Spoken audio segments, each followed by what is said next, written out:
मेरा सवाल है कि ये जो अभी रिसेंटली ट्रंप ने 7 मुस्लिम ममालिक के ऊपर बैन किया है, इसके आप किस तरह देखते हैं और इसका क्या असरात होंगे आगे?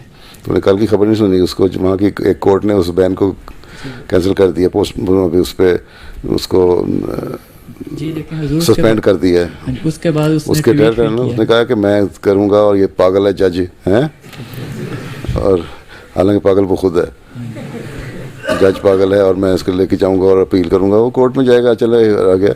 लेकिन मेजॉरिटी उनके अपने लोग जो हैं, इसकी जो अपनी होम सेक्रेटरी थी पहले या जो भी अपॉइंटेड थी, उसने इनकार कर दिया था, डिपार्टमेंट को कह दिया था कि नहीं इस पर अमल करना, उसको उसने निकाल दिया, नया रख ली। वो पहले औरत थी, अब मर्द शायद रखा है, और तो ख़ुद उसके ख़िलाफ़ वहाँ मुजाहरे हो रहे हैं।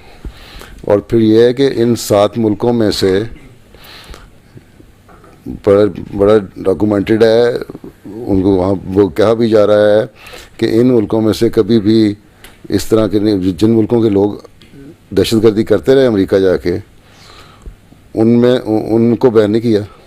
सऊदी अरब है, दूसरा पाकिस्तान है, अफ़गानिस्तान है, और इनके लोग कभी भी नहीं गए, कोई दहशतगर्दी इनकी तरफ से नहीं हुई। इन पर बैन लगाया है तो सिर्फ वो है ज़ाती दुश्मनी।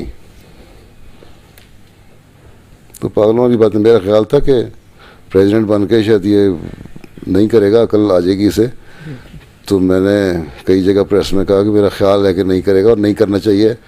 मेरा नहीं ख्याल कोई अमेरिकन प्रेसिडेंट इस हद तक इंसान हो, लेकिन मेरी सारे ख्यालात गलत हो गए। तो इंसान क्या है, तो सबसे बड़ा पागल है। और अभी हजूर सिर्फ 2 वीक्स हुए हैं इसको बने, अभी 4 साल। आगे आगे देखिए होता है क्या।